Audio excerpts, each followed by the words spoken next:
Bonsoir à tous. Nous sommes aujourd'hui, ce soir, la veille de l'Ag BaOmer. L'Ag BaOmer, c'est le jour de la Elula de Rabbi Shimon Bar Yochai. Nous allons passer aujourd'hui un moment ensemble pour cette conférence, ensemble sur quel est l'enseignement. Quel est l'enseignement de Rabbi Shimon Bar Yochai? Quelle est la grandeur de ce grand jour? Pourquoi ce jour est si important? Qu'est-ce qu'il y a de particulier dans ce jour? On va essayer de voir ensemble aujourd'hui, chers amis, le déroulement des événements. Comment ça a commencé? Depuis quand l'Ag BaOmer est un jour important? Qu'est-ce qu'il a de particulier? Pourquoi c'est un si grand jour dans notre calendrier?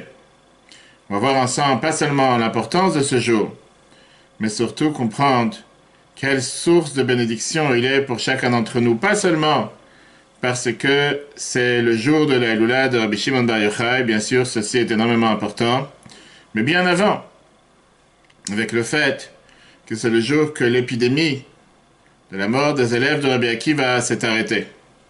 C'est ce qu'on va essayer de discuter ensemble ce soir avec plusieurs sources dans la Gemara, dans le Midrash, dans les enseignements du Rabbi. Si Dieu, on va essayer de prendre beaucoup de force, particulièrement pour ce Lag BaOmer qui est très particulier, du fait que chaque année nous avons l'habitude en général de se réunir, de se rassembler au Bet Chabad, même à Méron, dans l'endroit où est enterré Rabbi Shimon Bar Yochai, alors que cette année, malheureusement, dû à cette grande épidémie, dû à ce coronavirus, malheureusement on ne veut pas se réunir, mais justement, on va voir quel enseignement majeur nous apprenons de ce grand jour. Pas seulement quel enseignement nous apprenons, mais quelle source d'espoir et quelles leçons nous avons pour la vie de chacun d'entre nous, richissime, en termes de les leçons que nous devons chacun d'entre nous pouvoir voir, pouvoir apprendre et surtout partager en ce grand jour qui est le jour de Rabbi Shimon Bar Yochai. Mes chers amis, ce soir, nous allons apprendre plusieurs Gemarot ensemble, plusieurs traités de Talmud.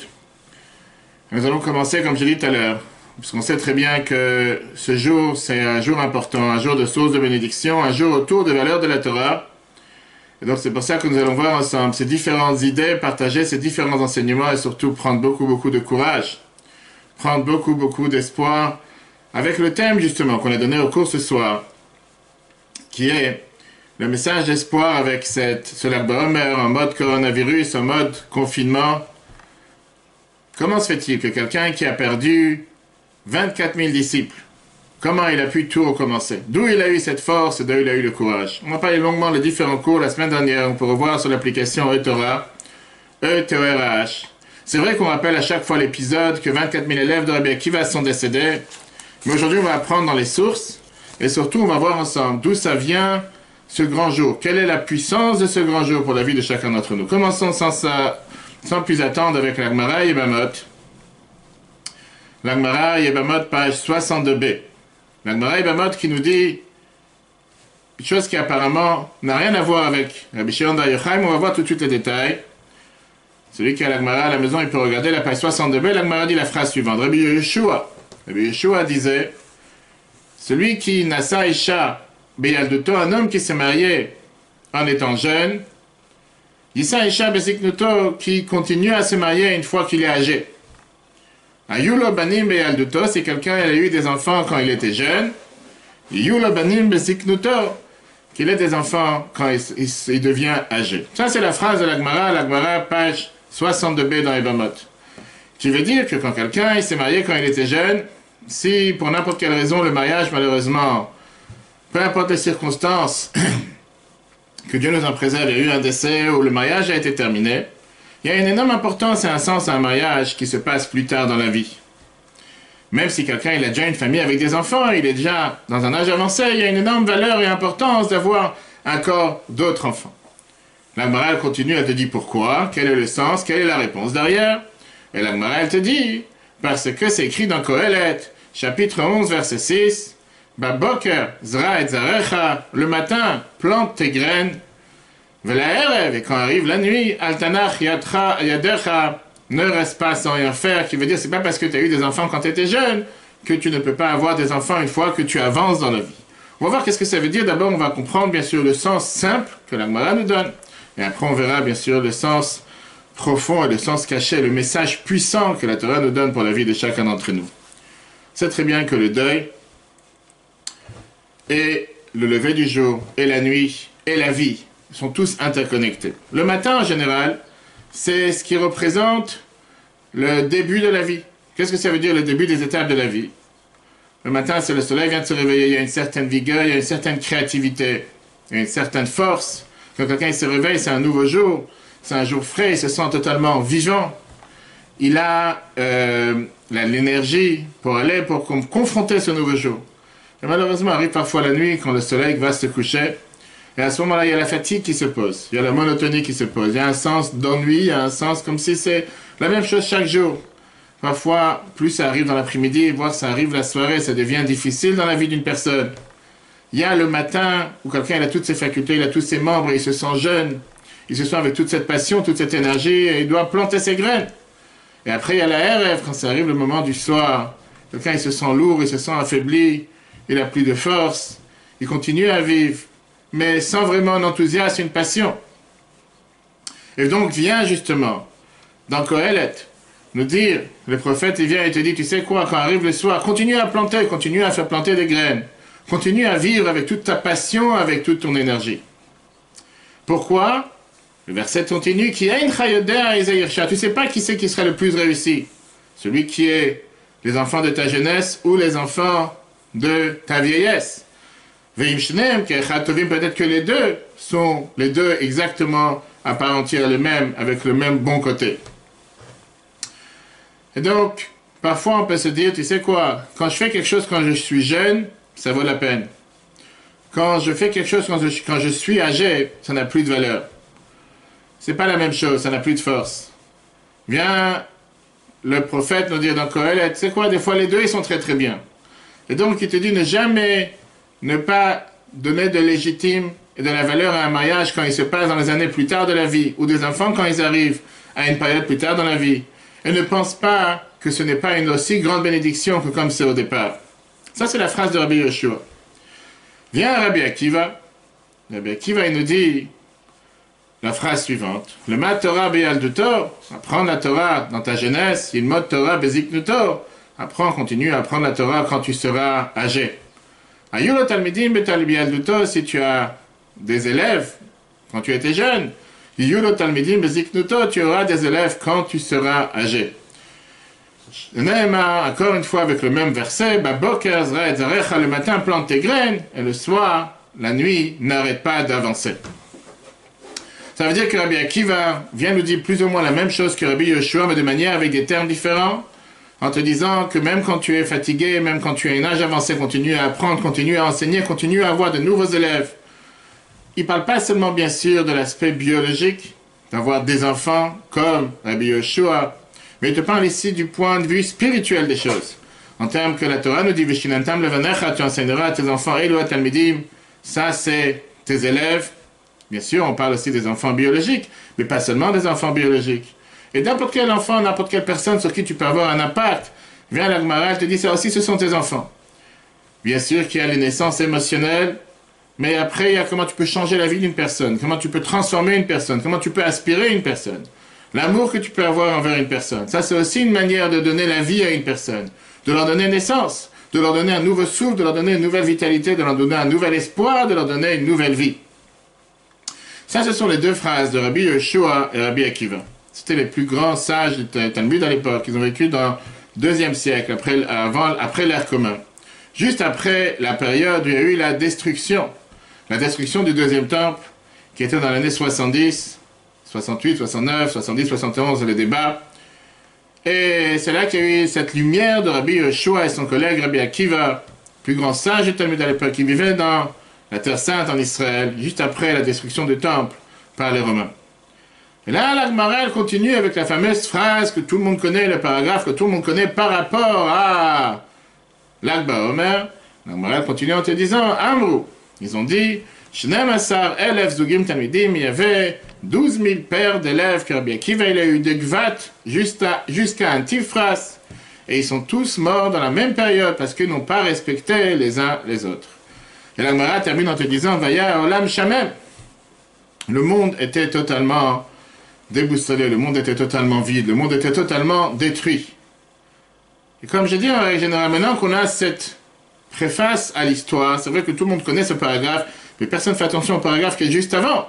Et le paragraphe qui est juste après, c'est pour ça que je voulais connaître toute la Gemara ensemble, parce que les enseignements sont richissimes dans son ensemble. On a tout le contexte, tous les pilotes de l'histoire. Et donc Rabbi Akiva et ses 12 000 pères d'élèves, d'une place qui s'appelait, comme on l'a dit tout à l'heure, Gvat, jusqu'à Antifas, et ils étaient dispersés, ces élèves, et malheureusement, ces élèves sont tous morts dans la même période, comme on a dit, en à peine une période de 3 semaines, 700 morts environ par jour. Et le monde est devenu totalement vide. Le monde est devenu totalement vide, le monde est devenu totalement une destruction désolée. Rashi nous écrit, qu'est-ce que ça veut dire que le monde est devenu vide, que la Torah elle a été oubliée. Et donc le monde juif, le monde était en choc. C'était un monde qui était déboussolé.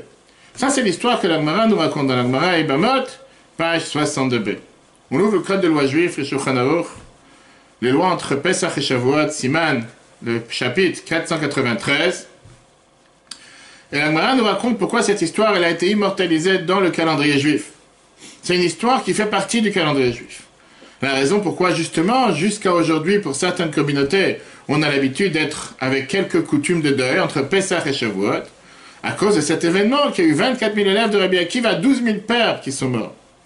La Gemara ne dit pas exactement quelle année ça s'est passé, mais les commentateurs te disent que la tradition est que c'était entre Pesach et Shavuot, et c'est pour ça qu'il y a ces différentes coutumes de deuil pour commémorer cette tragédie qui s'est passée dans la vie juive. Le calendrier juif, comme on sait, c'est un calendrier qui a 2 étapes, qui peut être vu de 2 manières. Il peut être vu de manière horizontale et de manière verticale. Horizontale, ça veut dire il connecte tout le peuple juif sur le monde entier, sur le globe en général. Un juif qui habite en Australie, un juif qui est à Moscou, qui est à Jérusalem, qui est au Brésil, qui est à Los Angeles, qui est à New York, qui est à Varsovie ou qui est à Paris, ou qui est en Seine-et-Marne. La nuit de Pessah, on va tous manger la même matzah. Ça, c'est ce qu'on appelle la connexion horizontale. Mais après, il y a la connexion verticale dans le calendrier. Verticale, ça veut dire générationnel. C'est ce qui connecte les générations d'une à l'autre. À tel point que ça connecte les générations d'une à l'autre que le calendrier, en règle générale, représente justement une liaison, comme une chaîne, d'une génération à une autre. Quand on parle de Pessah, Pessah n'est pas seulement célébré avec des juifs qui vivent aujourd'hui, mais Pessah, c'est une célébration de juifs à travers toute l'histoire du peuple juif. Quand on mange une matzah aujourd'hui, on peut encore goûter, on peut avoir le goût que la matzah elle avait encore il y a 3000 ans en arrière. C'est exactement le même goût, c'est exactement la même matzah sans différence. Et même si dans les détails, les gens ils aiment bien dire chaque année que la matzah elle est très spéciale cette année, on sait très bien que c'est exactement la même matzah, ça n'a pas de différence depuis 3000 ans d'histoire jusqu'à aujourd'hui. Bien sûr, personne ne pense à mettre la matzah en tant que plat principal dans son mariage. C'est pas que c'est le meilleur repas d'une fête juive, mais c'est la matzah que nos ancêtres mangeaient, qu'on dit chaque année de Pessah, et pareil pour n'importe quelle autre fête. La même manière avec le maror qu'on a sur la table de Pessah, la même manière avec le kiddush qu'on fait tous les vendredis soirs. D'ailleurs, c'est ce qu'on dit dans le kiddush quand on fait le kiddush sur un verre de vin. On a l'habitude de dire clairement, Zecher, le Maaseh Bereshit. C'est un souvenir pour ce que Dieu nous a créé, et c'est aussi un souvenir pour Yetziat Mitzrayim, un souvenir de la sortie d'Égypte. Et tout d'un coup, on arrive à ces 3 semaines. Et certaines choses, on ne fait pas pendant ces 3 semaines, cette période qui se termine l'Akba Omer. Certaines choses qui correspondent à peu près à ce qu'on ne fait pas pendant les 9 jours. Et la question que tout le monde demande, qu'est-ce que j'en ai à faire? Qu'est-ce que ça a comme différence pour moi? Qu'est-ce qu'il y a de spécial? Qu'est-ce qui s'est déjà passé dans ces 3 semaines de particulier qui fait que je dois me mettre moi aujourd'hui en deuil? C'est quelque chose qui s'est passé, pas seulement il y a 50 ans, pas avec mes parents, mes grands-parents, pas il y a 100 ans, pas il y a 1000 ans, 2000 ans, 3000 ans, c'est quelque chose qui apparemment n'a rien à voir avec moi. Et justement, c'est ce qu'on vient de dire. Le fait que dans le calendrier juif, il n'y a pas seulement cette phase horizontale, mais il y a cette phase verticale qui est générationnelle. Oui, il n'y a pas quelque chose qui s'est passé pour le peuple juif de génération dans les antécédentes, les générations les plus loin, qui fait que ça n'a pas de rapport avec moi. Pas seulement que ça a un rapport, ça a un impact, ça a un sens, et surtout un enseignement. Alors le fait de prendre conscience, c'est pas seulement prendre conscience sur le niveau horizontal, mais sur le niveau vertical. qui veut dire que de génération en génération, on ne vit pas seulement avec des mémoires, mais on est la continuité, la vie de notre peuple. On sait très bien, comme on parle plusieurs fois, que dans le judaïsme, il y a 3 différents termes comment appeler un cimetière. Ce qui est très étrange, parce qu'en français, comme en anglais, comme n'importe quelle langue, un cimetière a toujours le même sens, il n'y a pas de différence. Mais on sait que dans le judaïsme, on appelle Beit HaKvarot, qui veut dire la maison des tombes, la maison où on enterre les gens. Beit Olam, Beit Almin, maison éternelle. Et il y a la 3e qui s'appelle Beit HaChaim, la maison des vivants, la maison de l'éternité. Maison d'éternité, maison des vivants. Pourquoi 3 différents noms? Parce que ça représente 3 différentes choses, 3 différents points importants. Et ça représente surtout la manière comment on a l'habitude de regarder la vie. De la manière comment on regarde le décès, ça dépend comment on regarde la vie. Parce qu'en règle générale, le décès, c'est un simple commentaire de la vie. Et donc la Torah te donne différents noms par rapport à l'endroit où on enterre une personne.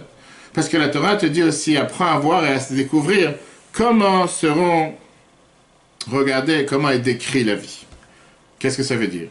Une fois, une personne peut venir vers un cimetière et regarder le cimetière comme on sait très bien qu'est-ce que c'est un cimetière. C'est quelque chose qui, malheureusement, ceux qui sont partis pour un décès d'un proche, d'un ami, une connaissance, malheureusement les dernières semaines avec le coronavirus.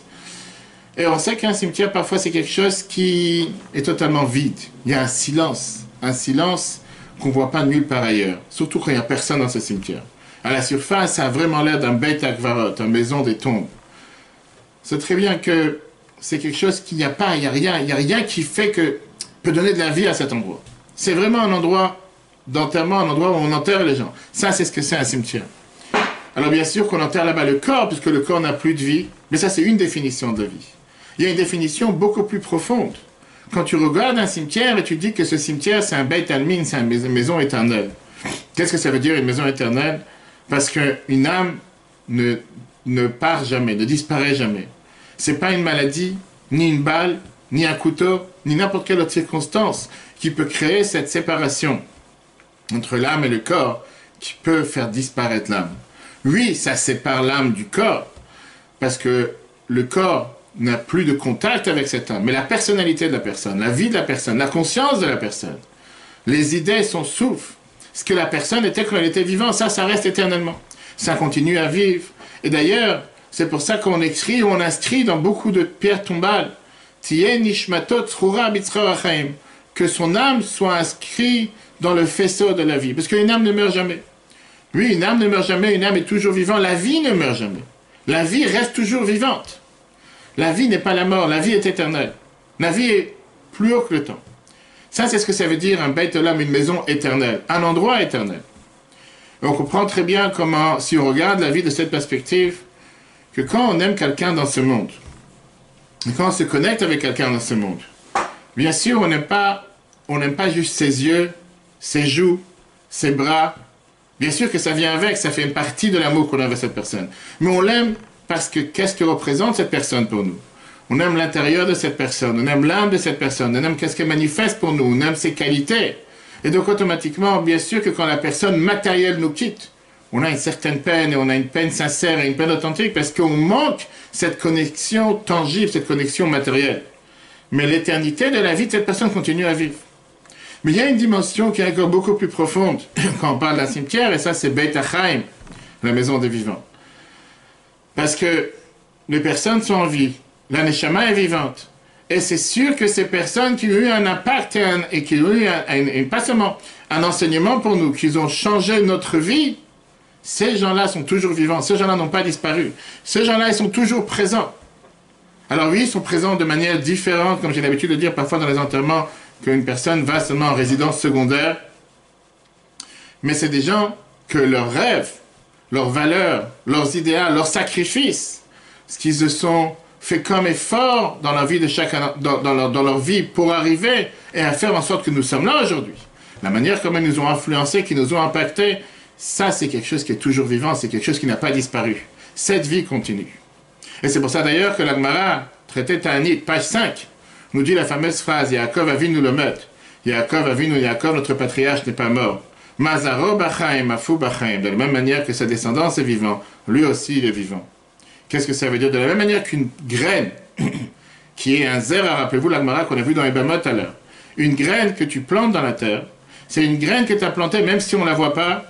Mais en réalité, elle émerge, elle ressort et fait en sorte qu'il y a après des arbres, il y a des fruits qui peuvent pousser même plus de 4000 ans plus tard. Et tout ça, ça dépend de cette graine qui a été plantée il y a 4000 ans en arrière. Et ça, c'est ce que le peuple juif est. On n'a pas été planté aujourd'hui. On a été planté il y a des milliers d'années en arrière. Chaque arbre reproduit et recrée à nouveau. Quand tu regardes une personne aujourd'hui vivante, qui tu vois dans cette personne? Tu vois que Yaakov est vivant. Tu vois que ces 4000 ans d'histoire du peuple juif sont vivants. Parce que ça, c'est où cette histoire juive se passe. Pas seulement de manière horizontale, mais de manière verticale, de manière générationnelle. Et ça aussi, c'est une des raisons pourquoi, entre parenthèses, dans la Torah, le judaïsme ne permet pas de brûler une personne, d'incinérer une personne, mais seulement enterrer. Quand on peut, bien sûr. Mais malheureusement, il y avait des générations où tous les juifs ont été incinérés. Pas par leur choix, mais par le choix des Allemands. Qu'ils ont décidé de se débarrasser de ces 6 millions de juifs, de brûler leur corps une fois qu'ils les ont gazés, à ce moment-là de les incinérer, dans les fours crématoires d'Auschwitz. Il n'y avait rien qui restait de ces corps, à part des cendres. Le Rabbi, en 1991, je me rappelle encore comme aujourd'hui, comment j'avais entendu ça de sa bouche en direct. Il a parlé que ces juifs qui ont été tués pendant l'Holocauste, tous ces juifs qui sont partis comme une flamme envers Dieu, comme un korban olah, comme un sacrifice, un holocauste. Quelle est la différence? On a vu ça il y a quelques semaines dans le Chumash Vayikra entre les différents sacrifices. Un sacrifice de olah, un korban olah, un sacrifice holocauste, c'était quelque chose qui restait rien. Tout partait pour Dieu. Alors que dans les autres sacrifices, il y a des parties de graisse de l'animal, des fois des morceaux de viande d'animal qui pouvaient être mangés par le Kohen ou par les autres personnes. Un korban olah, il n'y a rien qui restait. Seulement les cendres restaient sur le temple, parce que tout le sacrifice avait été consumé, tout le sacrifice avait disparu. Ça, c'était une type, si on peut dire, d'incinération qui a existé. Mais en règle générale, quand quelqu'un il part de ce monde, on sait très bien qu'il y a la mitzvah de Ve'elafar Tashuv, que le corps retourne à la terre. Il y a cette grande mitzvah de pouvoir faire en sorte que la personne revient à sa source. D'ailleurs, la personne est appelée Adam. Pourquoi on est appelé Adam? Parce qu'on a été pris, on a été créé de la terre. C'est pour ça que la Torah elle est contre l'incinération, parce que la Torah elle tient que une fois que personne a quitté ce monde, elle est replantée dans la terre, pour qu'à travers cette graine qui est replantée dans la terre, il y a une nouvelle vie qui apparaît, il y a un nouveau sens qui est donné. De la même manière que quand on enterre quelque chose, une graine dans la terre, à ce moment-là elle se désintègre, mais elle ne disparaît pas. Ça devient quelque chose qui donne, grâce à la force qu'il y a dans la terre de pouvoir revivre, se transforme en source de quelque chose qui va maintenant grandir. Quand on enterre un proche, ça peut paraître comme quelque chose qui est une fin, mais en vérité ce n'est pas une fin. C'est une forme de planter, une forme de semer. Si quelqu'un, il prend une graine et il la plante dans la terre, quelqu'un il va lui dire, mais qu'est-ce que tu es en train de faire? C'est une graine qui est merveilleuse. Pourquoi tu es en train de la détruire? Et la réponse qu'on va lui dire, on n'est pas en train de la détruire, on est en train de la recouvrir. Tu viens 1 an plus tard, tu viens 10 ans plus tard. La Gemara nous dit des fois, il y a des arbres qui prennent 70 ans pour grandir, pour reprendre des fruits, pour sortir de la terre. Et tout d'un coup, tu vois ce qui a poussé de cette graine. N'importe quelle personne qui est enterrée aujourd'hui, qui a été enterrée les derniers 4000 ans, c'est une forme de planter dans la terre pour que quand Mashiach va venir, y compris tous les jours que ça se passe aujourd'hui avec la résurrection des morts, après la Géoula, à ce moment-là, on va voir comment son corps va rejaillir, ressortir de cette terre. Et donc, c'est pas juste qu'on se débarrasse de ce corps. On est en train de planter le corps, pas en termes qu'on a fini une vie, mais c'est aussi un renouveau. C'est le fait de préparer ce corps pour le nouveau produit, la nouvelle émergence, les nouvelles fleurs qui vont émerger de ce corps dans le futur. Et on prie tous les jours dans les 13 principes de la foi juive, la résurrection des morts. Et donc, quand on fait Kiddush, quand on fait n'importe quelle mitzvah, on est en train d'expérimenter cette forme de continuité, cette vie qui est représentée par la définition même du mot Beit HaChaim, maison éternelle. Car dans la Torah, ça n'existe pas de fin, il n'y a pas de fin, c'est juste une continuité. Quand l'Holocauste est terminé, il y a 75 ans, des Juifs du monde entier, ils ont senti cette passion de se rappeler, de ne pas laisser toute une génération être oubliée. Et donc les descendants, les survivants, ils ont fait un travail magnifique. Avec différentes parties de la communauté, chacun il a essayé de donner un mémorial à ce qui s'est passé pendant l'Holocauste de manière différente. Certains, ils ont construit des grands musées. qui est une contribution bénéfique. Certains ont fait des documentaires, des films, ils ont écrit des livres, raconté des histoires, construit des monuments, créé des curriculums sur l'Holocauste. Tout ça, c'est des choses qui sont vitales, importantes, indispensables, et qui sont tous inclus dans la mitzvah que la Torah nous dit « Zachor et asher asa lecha Amalek » « Rappelle-toi ce qui t'a fait Amalek ». Mais beaucoup ont mis leurs efforts pour faire quelque chose de totalement différent. De recréer la vie, de redonner de la vie, de reconstruire des familles, de reconstruire des communautés, de reconstruire des institutions vivantes. Parce que, à travers ces cendres qui étaient à Maïdan et à Auschwitz, ils n'ont pas regardé ces endroits comme une place seulement de mort et une place de destruction. Mais ils ont regardé ces âmes qui sont en train de vivre leurs rêves, leurs valeurs qui continuent à vivre de manière sans précédent à travers les enfants, leurs petits-enfants, leurs arrière-petits-enfants. Ils ont décidé de se réinvestir dans ce monument de la maison de vie éternelle, qui est aussi appelé un cimetière Beit HaChaim, la maison de vie éternelle. Ça, c'est une observation énormément importante quand on regarde le calendrier juif. Si quelqu'un ne comprend pas ça, ne peut pas comprendre comment fonctionne notre calendrier. Parce que notre calendrier, c'est pas seulement vivre et rattacher le passé, le présent et le futur de manière simultanée, mais le calendrier vient te dire que tu peux jamais vivre seulement au passé. Tu dois rattacher le passé, inspirer le présent et amener de ça de l'espoir et surtout de l'énergie pour le futur. Et donc, tout notre calendrier qui est fait avec tellement de coutumes, que ce soit dans le temps des 3 semaines, que ce soit le temps des 9 jours, que ce soit la fête de Hanouka, que ce soit les grandes fêtes, les petites fêtes, que ce soit Shabbat, que ce soit n'importe quelle fête. Chacune de ces fêtes a 2 dimensions, la dimension verticale et la dimension horizontale. Il y a cette dimension qui peut paraître comme si elle a disparu avec le temps, et il y a cette dimension qui est toujours existante, toujours présente dans le temps. Donc quand aujourd'hui il y a une petite fille juive qui allume une bougie de Shabbat, qui couvre ses yeux et qui fait la bracha, la dlik ner shel Shabbat Kodesh, juste avant le coucher du soleil, d'un côté, c'est une petite fille qui se trouve dans un endroit spécial dans le monde et qui est en train d'allumer une bougie. Tu peux dire, il n'y a aucune importance à ce qu'elle fait, mis à part le fait qu'elle a éclairé sa maison. Mais d'une autre manière, quand on regarde les choses de manière différente, si tu ouvres tes yeux et tu essaies de réfléchir de manière verticale, là tu peux voir des milliers de filles et de femmes en Pologne, en Hongrie, en Russie, que ce soit en Ukraine, en Lituanie, dans n'importe quelle partie du monde. Il y a 100 ans, il y a 200 ans, il y a 2000 ans, en train d'allumer les bougies, et on remonte à la source jusqu'à Sarah, la matriarche, première matriarche, qui allumait les bougies vendredi après-midi. Et donc, comme les sages nous disent que quand cette flamme, la flamme de Sarah brûlait d'un vendredi à un vendredi, de siècle à siècle, d'un millénaire à un autre millénaire, chaque bougie qui est allumée aujourd'hui est automatiquement liée depuis le début des temps jusqu'à la fin des temps, à la fin du 7e millénaire, le jour où Mashiach va venir, que ce sera un jour de Shabbat. Yom Shekula Shabbat, ce sera un repos éternel.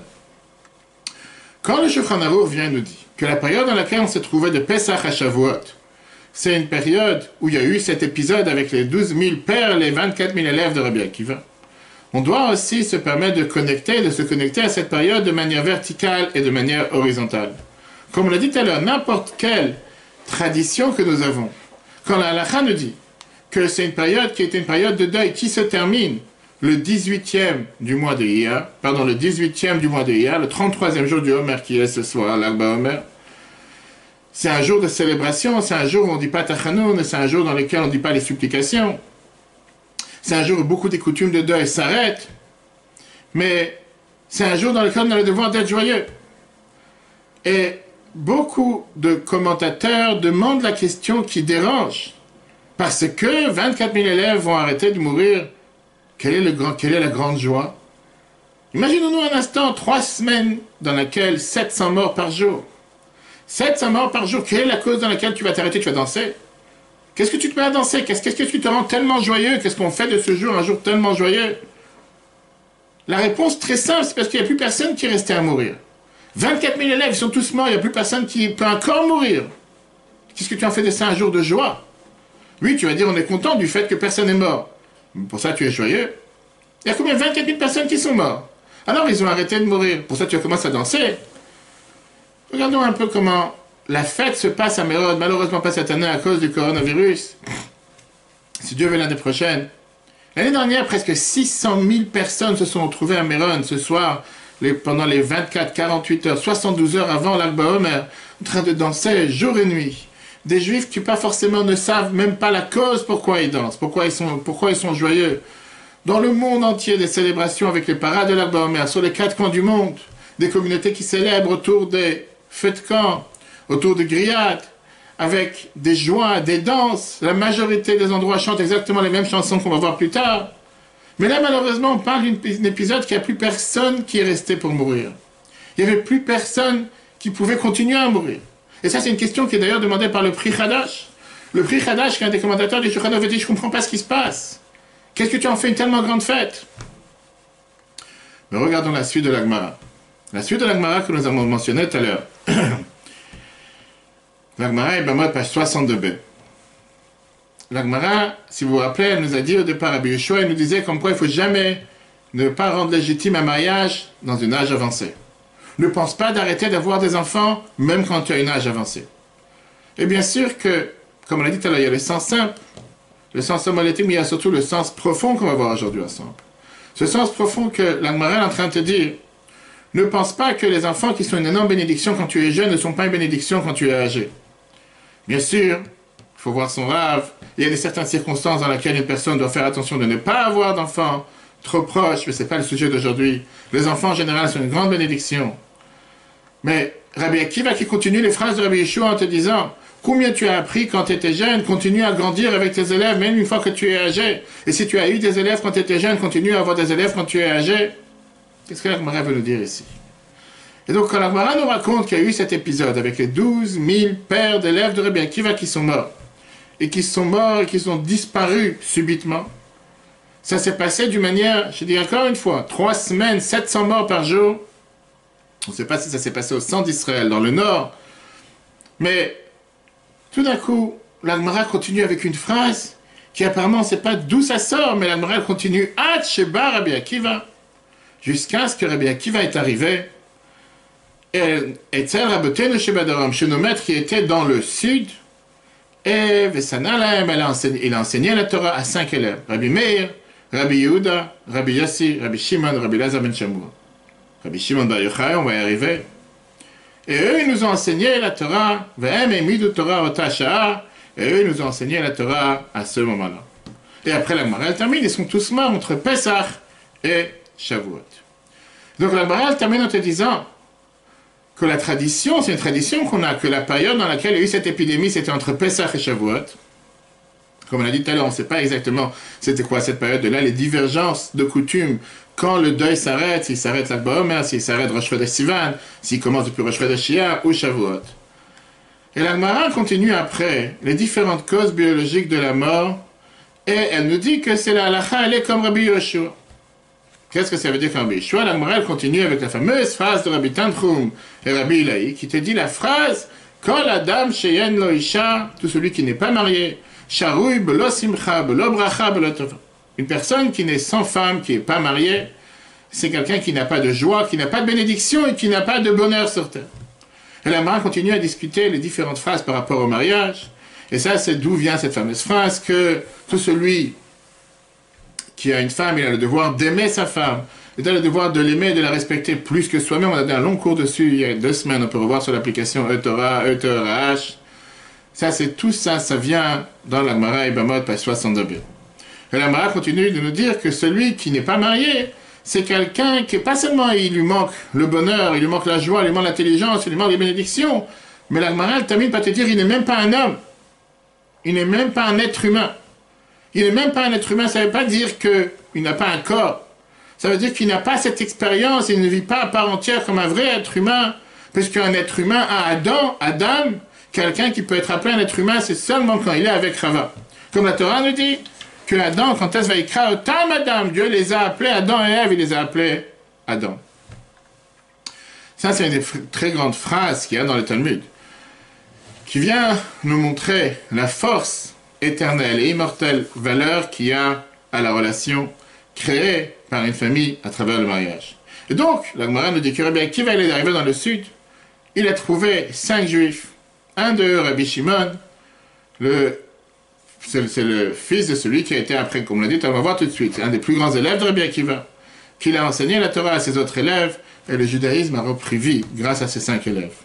Ça, c'est l'histoire de la Gemara. Et c'est la raison pour laquelle on a cette tradition d'être en deuil depuis jusqu'à l'Ag BaOmer. Mais la Gemara ne dit pas du tout pour laquelle il faudrait être joyeux. La Gemara ne fait pas de ça, que ce jour-là, c'est un jour de joie. Parce que, oui, par rapport à la tradition, ils ont arrêté de mourir. Mais comme j'ai dit, la Gemara dit nulle part que c'est un jour qui se transforme en jour le plus joyeux, le plus bénéfique, un jour dans lequel tu es tellement heureux. Qu'est-ce qui s'est déjà passé? Ça, c'est encore une fois la Gemara et la Halacha. Vient le monde de la Kabbale. Et le monde de la Kabbale a introduit toute une nouvelle dimension, qui n'est pas du tout mentionnée dans la Halacha. Ça vient d'abord dans les écrits du Harizal, qu'il a une autre histoire en rapport avec l'Ag BaOmer. Il te dit, le Harizal, que le Yortzeit, que le jour de l'Ag BaOmer, c'est aussi le jour de la Eloula, de la Skir, de l'élève principal de Rabbi Akiva, Rabbi Shimon Bar Yochai, qui était un des survivants. Et alors, c'était des années beaucoup plus tard que le premier épisode, le fait que les élèves sont arrêtés de mourir. Ce jour de l'Ag BaOmer, c'est le jour où il est décédé, mais avant de partir de ce monde, il a demandé que le jour de son décès soit un jour de joie, soit un jour de bonheur, soit un jour dans lequel ça soit appelé Yom Simchato Shel Rashbi, le jour de la joie de Rabbi Shimon Bar Yochai. Lui est décédé plusieurs années plus tard, le 18 Iyar. Et c'est là la tradition. Pourquoi ce jour-là, on va en Israël, à Méron, comme j'ai dit, à part cette année malheureusement. Mais tous les ans, avec des centaines de milliers de personnes qui vont prier sur la tombe de Rabbi Shimon Bar Yochai. L'endroit où il est enterré, on a la fameuse histoire qui est racontée dans le traité Shabbat. Dans le traité Shabbat, on a l'histoire à la page 33, comment il s'est caché dans une cave, et comment il était là-bas pendant 12 ans, 13 ans, jusqu'à ce qu'il s'est enfui des Romains. Et l'Ag BaOmer te donne toute une nouvelle dimension d'un élève de Rabbi Akiva qui est décédé des années plus tard. Et ce jour-là, parce qu'il a demandé que ça soit un jour de joie, un jour de festivité, un jour de célébration, un jour d'inspiration pour le peuple juif tout entier. Ça, c'était son testament. Et c'est un testament qu'il a laissé, qui est implémenté jusqu'à aujourd'hui. Et ça, c'est ce qui est fascinant. Comment il est fait? On est en train d'aujourd'hui de se réjouir dans le monde entier, l'Ag BaOmer, pour quelque chose qui s'est passé environ il y a 1800 ans. Environ 1800 ans, approximativement. Pour une Iloula qui s'est passée le jour de l'Ag BaOmer. Et c'est pour ça que les Juifs vont célébrer un Méron. Des Juifs vont à Méron, des Juifs du monde entier, des Juifs, n'importe quelle célébration, comme je dis, qui se passe dans les quatre coins du monde. On danse, on se réjouit. Pourquoi? Pour un de nos sages qui est décédé il y a 1800 ans. Le prix Hadash qu'on a mentionné tout à l'heure, qui est mentionné dans le Shulchan Aruch et les commentateurs qui viennent expliquer le fait que les élèves de Rabbi Akiva des années, beaucoup d'années avant le décès de Rabbi Shimon Bar Yochai, le fait qu'ils sont arrêtés de mourir, ils n'avaient aucune idée de qu'est-ce qui allait se passer des années plus tard, puisque personne n'est resté de ces élèves. Et donc, le Pri Hadash demandait la question par rapport à eux, qu'est-ce que tu en fais un jour de joie? Oui, 24 000 morts, ils sont arrêtés de mourir, c'est pas une raison pour devenir joyeux, pour devenir tellement heureux. Mais il y a une autre histoire connectée à Rabbi Akiva. Et c'est une histoire aussi qui est très connue. Et cette histoire, elle est bien sûr mentionnée dans un vote de Rabbi Nathan. Cette histoire, c'est l'histoire de Rabbi Akiva qui était un berger qui travaillait pour une personne riche qui s'appelait Kalba Savour. La Gemara nous raconte dans le traité que tu votes aussi, la page 62, je pense, que c'était quelqu'un de très simple, c'était quelqu'un qui craignait Dieu, mais c'était quelqu'un qui était totalement illettré. Kalba Savour, qui était un des grands riches de l'époque, avait une fille qui s'appelait Rachel. Elle est tombée amoureuse de Rabbi Akiva. Elle a apprécié. Elle voulait vraiment se marier avec lui. Mais elle venait d'une famille tellement pas importante, tellement grande, comme on dit aujourd'hui pour les gens qui cherchent à se marier, quelle est leur généalogie, qui est ton grand-père, qui est ton arrière-grand-père, quel métier il a tes parents. Quand le père de Rachel a entendu que sa fille est tombée amoureuse d'une personne illettrée, d'un simple berger, il a décidé de l'excommunier sa fille, elle et lui. Et il a fait un vœu qui leur donnera absolument rien, ce qu'on appelle aujourd'hui même pas 1 euro, ou à l'époque c'était un shekel, qui ne va pas partir avec eux sa richesse, puisqu'il ne considère pas ces gens-là une partie de sa famille. Pourquoi? Parce que ces gens-là, malheureusement, l'ont trahi. Comment une fille aussi extraordinaire que sa fille décide de se marier avec un paysan qui s'appelle Akiva? Bien sûr que si on avance le film aujourd'hui en 2020, et il aurait su ce qu'on sait aujourd'hui, qu'on n'en fait pas seulement un monde et que tout le peuple juif vit grâce à Rabbi Akiva, il aurait peut-être agi différemment. Mais il ne le savait pas à l'époque. Rachel, la fiancée, elle le savait, avant qu'il se passe. On dit que dans la vie, il faut être intelligent, voir le futur, pas voir seulement le présent. Elle savait exactement qu'avec qui elle se marie. Elle savait exactement avec qui elle a envie de construire sa vie.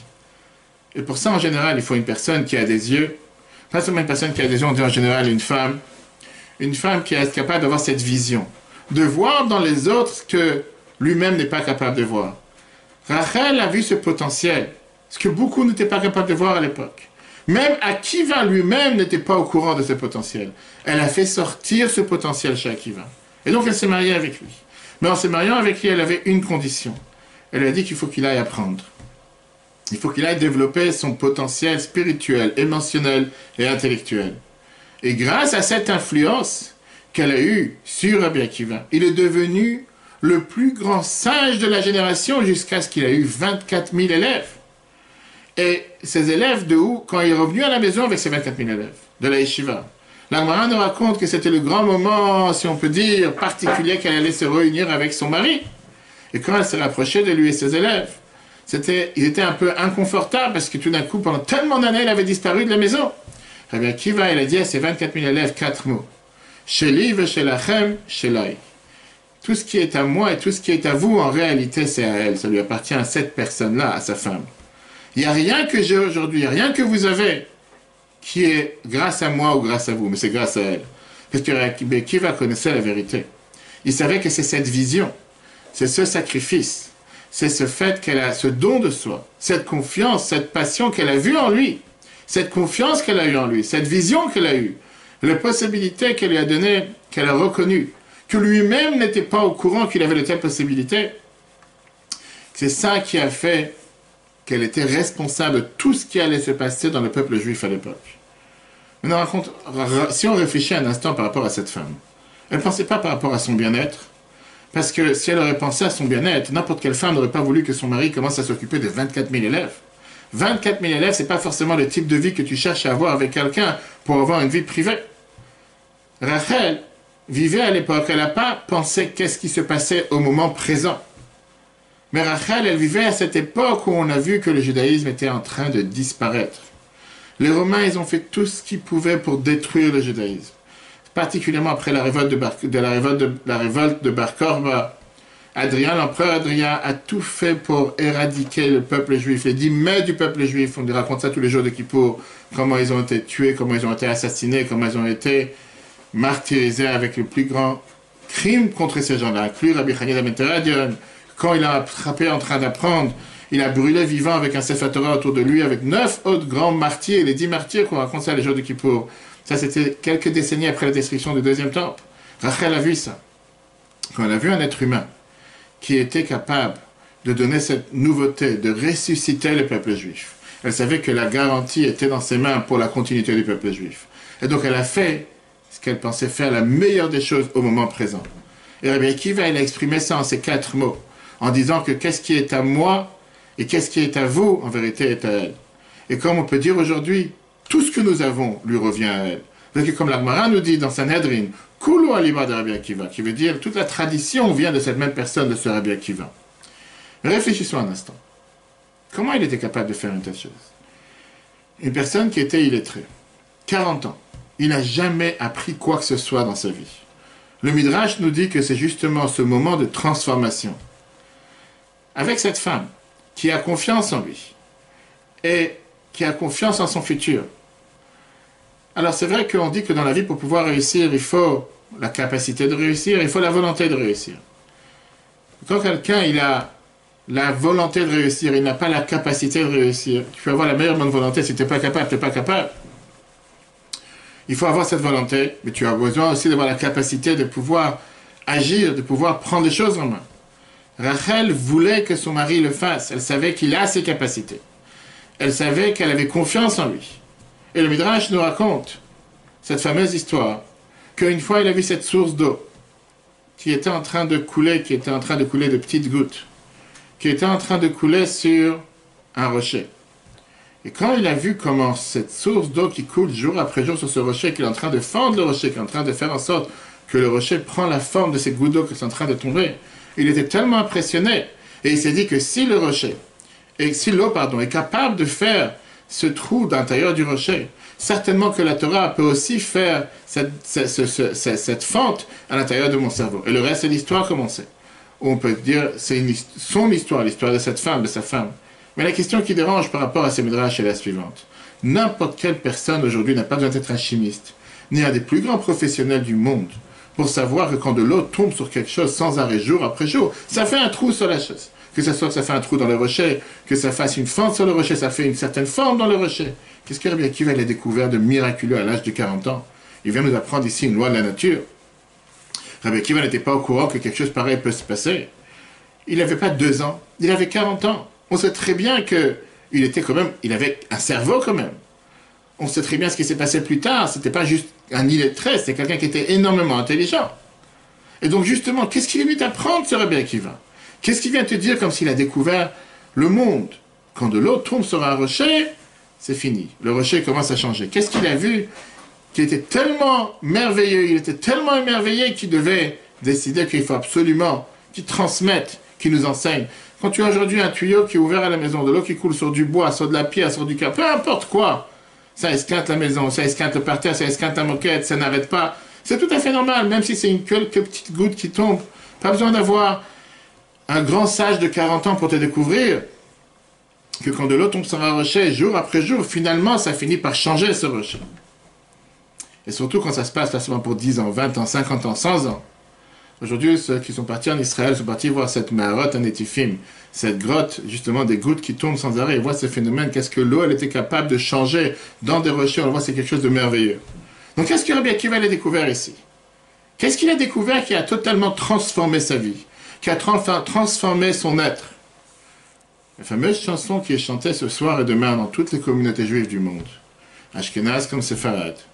C'est une Mishnah qui vient du traité Yoma, qui nous dit la fameuse phrase Amar Rabbi Akiva. Rabbi Akiva a été dit Ashrechem Israël, heureux vous êtes, la fin de la Gemara Yoma, heureux est le peuple juif. Lifne mi atem metaharim, devant qui vous vous purifiez, ou mi metahar etrem, qui vient vous purifier. Avichem shebashamayim, votre Père qui est dans le ciel. Sheneema, comme c'est écrit, Vezarakti alechem maim teorim utarten, comme c'est écrit dans Ézéchiel, chapitre Ézéchiel, chapitre 36, verset 25, je jetterai sur vous de l'eau pure et vous allez vous purifier. Le Homer, c'est écrit dans Jérémie, chapitre 17, verset 13, Mikveh Israël Hashem. Mikveh Israël, le mikveh du peuple juif, c'est Dieu. Ma mikveh metaher et atmeim, de la même manière qu'un mikveh rend pur les impurs, af hakadosh baruch hu metaher et Israël. De la même manière, Dieu vient purifier le peuple juif. Ça, c'est le chant qu'on chante l'Ag Baomer, Marayoma, page 8. Pourquoi on chante ça l'Ag Baomer? C'est comme si on peut dire le testament de Rabbi Akiva. C'est vrai, c'est un chant qui, une phrase de Rabbi Akiva, et comme Rabbi Akiva est tellement connecté à l'Ag Baomer, pour ça on le chante. Mais il y a quelque chose qui dérange. Rabbi en a parlé plusieurs fois, un enseignement tellement riche, comme on dit que chaque mot ici a tout son sens. Qu'est-ce que ça veut dire? L'ifnemi atam et taharim, devant qui vous purifiez, avichem shebashamayim. C'est Dieu qui vous purifie. Vraiment? Rabbi Akiva, tu m'apprends une nouvelle. Jusqu'à présent, je n'étais pas au courant. Dis-moi, quand tu es arrivé sur Terre, à 40 ans, tu as commencé à apprendre. Avant toi, tu arrives quelques années après Rabbi Akiva, le peuple juif est parti en Israël 40 ans après qu'il était dans le désert. Après l'être exilé, la première exil. La première exil a duré 900 ans. Environ 900 ans. Après, ils sont revenus construire le temple. Après 420 ans. Et après, Rabbi Akiva est arrivé. Rabbi Akiva, il a vécu environ 1600 ans après qu'on est sorti d'Égypte. Matan Torah, le jour où on a reçu la Torah, c'était il y a 1600 ans en arrière. C'est comme si ça a l'air que Rabbi Akiva vient et te donne ici une grande nouvelle.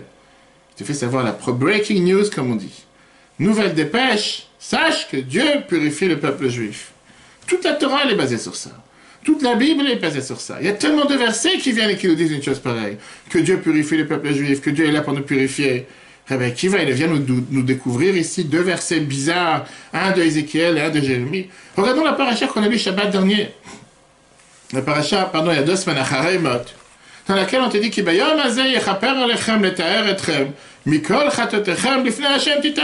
que le jour de Kippour, Dieu va vous pardonner, va vous purifier de toutes vos fautes. La Torah n'aurait pas dû le dire sans arrêt que Dieu purifie le peuple juif. Que Dieu, 1600 ans avant que Rabbi Akiva il arrive. C'est comme si Rabbi Akiva vient et te dit, Ashrechem Israël, vous êtes heureux. J'ai découvert la perle. La perle, c'est que Dieu vous purifie. Qu'est-ce que tu m'as appris? On le sait depuis tellement de temps. On sait très bien que Dieu, il accepte la tchouva d'une personne. Toi, tu vas me chercher ici 2 versets que personne n'est au courant jusqu'à présent. Un dans Ézéchiel et un dans Jérémie. Qu'est-ce que tu as trouvé de spécial? Et en plus, il m'interprète que mikveh, qu'est-ce que ça veut dire? Mikveh, ça veut dire l'espoir. Mikveh veut dire, bien sûr, l'eau qui est réunie dans un mikveh, mais mikveh, il y a aussi le mot tiva qui veut dire, qu'est-ce que tu es parti chercher des versets bizarres? Qu'est-ce que Rabbi Akiva est en train de nous enseigner avec ce verset? Et que c'est la chanson qu'on chante dans tout le peuple juif ce soir et demain pendant les jours de l'Akba Omer. Chers amis, le message est très très profond. Le message est énormément profond et le message a un sens particulier par rapport à l'année dans laquelle nous sommes aujourd'hui. Avec ce coronavirus, avec ce confinement qui se déconfine dans certains endroits, qui se reconfine dans certains endroits, quel est ce message d'espoir, de courage que Rabbi Akiva nous donne et la clé, comment il était capable de reconstruire après qu'il a tout perdu. C'est très bien que la Mishnah, chaque phrase est très précise. Il n'y a pas de mot en plus. Quand on lit un mot dans une Mishnah, ce mot il a tout son sens. Alors bien sûr que si c'est quelque chose qu'on aurait pu comprendre de soi-même, n'aurait pas été écrit dans la Mishnah. Chaque mot est méticuleusement écrit et il a un sens. Comme je vous ai dit, les mots qui sont écrits dans cette Mishnah nous interpellent. Parce qu'apparemment, il y a des mots, 2 mots qui sont en plus. Rabbi Akiva te dit Mikveh Israël Hashem. Qui veut dire, le Mikveh du peuple juif, c'est Dieu. Et il continue en te disant Ma Mikveh Metaher et Atmeim, Af HaKadosh Baruch Hu Metaher et Israël. De la même manière que le Mikveh purifie les impurs, Dieu vient purifier le peuple juif. Qu'est-ce qu'il a besoin de nous dire qu'il purifie les impurs? On sait très bien qu'un Mikveh, par définition, est fait pour purifier les impurs. La seule raison pourquoi quelqu'un va au mikveh, c'est pour se purifier d'une impureté. Parce que s'il n'a pas d'impureté, il n'a pas besoin de se purifier. Rabbi Akiva, il aurait dû te dire, de la même manière qu'un mikveh purifie, c'est la raison pour laquelle Dieu aussi purifie le peuple juif. Il n'a pas besoin de te dire, un mikveh vient et purifie les impurs. Parce que quand tu vas au mikveh, je comprends parfaitement que tu es parti parce que tu avais une impureté. Et donc apparemment, ces 2 mots sont totalement en plus. Mais ce n'est pas qu'ils soient en plus. En réalité, c'est ce qui va nous permettre de comprendre toute cette Mishnah. Rabbi Akiva nous enseigne ici quelque chose de profond. Il y a une mitzvah dans Shulchan Aruch qui te dit que n'importe quel homme a l'habitude d'aller au mikveh la veille de Kippour. Les hommes ont l'habitude d'aller la veille de Kippour, certaines femmes ont l'habitude d'aller aussi la veille de Kippour. Je te dis pourquoi? Pour se purifier pour ce grand jour, comme le verset qu'on a dit tout à l'heure. Il y a une règle dans la halakha qui te dit qu'aujourd'hui nous sommes tous considérés impurs. On a tous été en contact avec un mort, ou, clairement parlant, parce qu'on était proche, un proche qui est décédé, ou on était dans un endroit où il y avait un mort qui était, ou même dans un hôpital où parfois il y avait une mort en dessous. On a tous été en contact avec un mort, et c'est la raison pour laquelle on ne peut pas aller aujourd'hui sur l'endroit qui est le mont du Temple, le Beit Hamikdash où se tenait, parce qu'on a cette toumatmet, on a cette impureté de mort avec nous. Alors quel est le but d'aller au mikveh? Si je vais au mikveh, de toutes les façons, je reste impur. C'est pas que je deviens pur. Quel est le but d'aller au mikveh? À quoi ça sert d'aller au mikveh? Pour une autre raison. Et la réponse justement que la Gemara vient te donner, c'est quand quelqu'un vient se purifier d'une certaine impureté, il se sépare d'une certaine impureté. C'est vrai qu'aujourd'hui on n'a pas la vache rousse. Aujourd'hui on ne peut pas asperger cette cendre de la vache rousse pour pouvoir se purifier d'une forme d'impureté. C'est quand on va au mikveh, quel est le but? Tu vas peut-être te séparer d'une certaine impureté, mais il te reste encore une autre impureté. Tu vas enlever l'impureté que tu étais en contact avec un mort, mais tu as toujours une impureté d'un autre endroit. La réponse, elle est que ces deux n'ont rien à voir l'un avec l'autre. Une personne peut aller au mikveh pour devenir pure, même s'il reste impur à un autre niveau. Ce n'est pas une contradiction. La Mishnah, elle te dit ça dans la Gemara Brachot. Dans la Gemara des Brachot, la Gemara, elle te dit, le traité Brachot, que, en règle générale, te dit que si quelqu'un, il a une certaine impureté, il avait le devoir d'aller au mikveh. À l'époque, il y avait ce qu'on appelait la Takanat Ezra, quelque chose qui a été instauré par Ezra, que les générations après, ça a été annulé parce qu'on voyait qu'il était incapable de le faire, qui te disait que si quelqu'un, il a eu une sortie de semence, une sortie de sperme, à ce moment-là, il devait se purifier dans un mikveh. La Gemara te dit, si quelqu'un, après, il a touché un corps, et il est impur pendant 7 jours, et après, il a eu cette perte de semence, est-ce qu'il faut qu'il aille au mikveh ou pas? Et la Mishnah, elle te dit qu'il doit aller au mikveh. Pourquoi? Parce que le fait qu'il a ces deux impuretés, automatiquement, quand il va aller au mikveh, il va se séparer d'une impureté. Ah, mais l'autre impureté, elle reste, mais c'est pas grave. Le fait que tu t'es séparé d'une impureté, c'est déjà important. Et c'est la raison pour laquelle la Mishnah elle te dit, si Rabbi Akiva te dit, ma mikveh metaher et akmeim, de la même manière que le mikveh vient rendre purs les impurs, ça ne veut pas dire qu'un mikveh vient rendre purs les impurs et ils deviennent purs. Un mikveh vient rendre purs même ceux qui après continuent à rester impurs. Tu peux très bien avoir une impureté après le mikveh, et néanmoins ça n'enlève pas le fait que le mikveh t'a nettoyé d'une certaine impureté. Et donc tu peux très bien, le mikveh la veille de Kippour, la veille de Shabbat, la veille de Yom Tov, tu peux très bien te séparer d'une certaine impureté, même si tu restes avec d'autres impuretés. Bien sûr, comme on a dit tout à l'heure, aujourd'hui, nous avons tous le statut d'être impurs, puisqu'on a tous été en contact avec un mort ou avec un corps. Mais ça n'enlève pas le fait de certains niveaux de pureté que le mikveh peut m'apporter. Qu'est-ce que Rabbi Akiva est en train de nous dire ici comme message? Rabbi Akiva est en train de te dire qu'un mikveh peut purifier une certaine sorte d'impureté d'une personne, même si après qu'il est sorti du mikveh, il y a une autre forme d'impureté qui reste. Puisqu'on a besoin d'avoir la lavage rousse, la cendre de lavage rousse pour pouvoir être purifié. Mais peu importe, même si tu restes de l'impureté, une certaine partie d'impureté est partie. Tu ne peux pas dire, puisque de toute façon je suis impur, qu'est-ce que j'en ai à faire? Puisque de toute façon je resterai impur, à quoi sert ce mikveh? Rabbi Akiva te dit, c'est quelque chose d'énormément profond. Imaginez-nous un instant un exemple dans la vie de chacun d'entre nous. C'est parti prendre un prêt pour acheter une maison. Je suis venu te prendre de l'argent et je te demandais est-ce que tu peux me prêter 80 000 euros, prêter 80 000 euros pour pouvoir mettre ce qu'on appelle un apport pour pouvoir acheter ma maison. Alors c'est vrai que parfois 80 000 euros c'est rien quand tu veux prendre un prêt de 300, 400, 500, peu importe. Mais ça a une valeur. Tu me donnes 80 000 euros et tu me dis je dois te rembourser dans 2 ans. 2 ans plus tard, tu viens me voir. Et moi je te dis laisse tomber, tu verras jamais ton argent. Malheureusement certaines personnes se comportent comme ça, mais c'est pas de ça, c'est pas la norme. Tu m'appelles et tu me dis mais j'ai besoin de mon argent. Et moi je te dis quoi, qui tu es? Je te connais pas, je t'ai jamais entendu parler, j'ai jamais pris ton argent. Tu dis mais comment ça se fait, je t'ai payé 80 000 euros, je te dois rien. Arrive la veille de Kippour, tu m'appelles, tu viens me rencontrer. Tu es très excité, tu viens chez moi à la maison. Et moi, j'entends ce que tu me dis, tu me dis écoute, je veux avoir mes 80 000 euros que je t'ai prêtés. Et moi je te dis c'est pas vrai, je te dois rien. Tu vas jamais les voir. C'est un mensonge, tu n'as jamais rien à prêter. Par contre, je te dois 10 000. Voilà ici un chèque sur 10 000. Et viens, on fait la paix. Rentre chez toi, bonne journée, au revoir. La majorité des gens m'ont dit, mais t'es complètement tombé sur la tête. C'est quoi cette bêtise? Je te donnais 80 000, tu me donnes un chèque de 10 000 et ça y est, c'est fini l'histoire. C'est un mensonge. C'est pas parce que tu vas faire un paiement de 10 000. Dis-moi que tu veux qu'on arrange ça un étalement sur 5 ans. Mais ne dis pas je te donne 10 000 et rentre chez toi comme si je te dois rien, ça n'a pas de sens. C'est immoral, ça n'a pas de valeur ni éthique, c'est n'importe quoi. On peut très bien comprendre la réaction que les gens vont avoir. Parfois quelqu'un, un juif vient devant Dieu et il dit la phrase suivante, j'ai pas de force, j'ai pas le temps, j'ai pas d'espace mental, j'ai pas le courage, je pense pas que je pourrais un jour devenir pur. Mais il y a une chose dans la vie qui me dérange. Cette chose, c'est une seule chose qui me dérange, c'est quelque chose qui me fait mal au cœur. C'est quelque chose qui m'enlève ma propre conscience, c'est quelque chose qui me dérange au plus profond de moi-même. J'ai envie de faire tchouva sur cette chose-là. Sur cette chose-là, j'ai envie de réparer. Tout le reste, je suis pas intéressé. Je suis pas intéressé parce que ça me dérange pas. Mais il y a une chose qui me dérange aujourd'hui. On peut penser que Dieu il va dire à ce juif, écoute-moi, à quoi tu t'amuses? Tu me dois 80, tu veux me donner 10? Rends-moi les 80, ne donne pas 10. Tu veux qu'on fasse un étalement sur 2 ans, 3 ans, il n'y a pas de souci, mais ne dis pas que tu me dois que 10. Tu me dois tout. Viens, Rabbi Akiva, il nous dit dans la Mishnah, Ashrechem Israël, regardez comment vous êtes merveilleux, le peuple juif. Dieu, il est comme un mikveh. Mikveh Israël Hachem. De la même manière que quand tu vas au mikveh, il te reste encore de l'impureté. Le mikveh rend pur les impurs, qui veut dire que même en sortant du mikveh, tu restes encore impur. Tu as encore une forme d'impureté. Tu dois encore 70.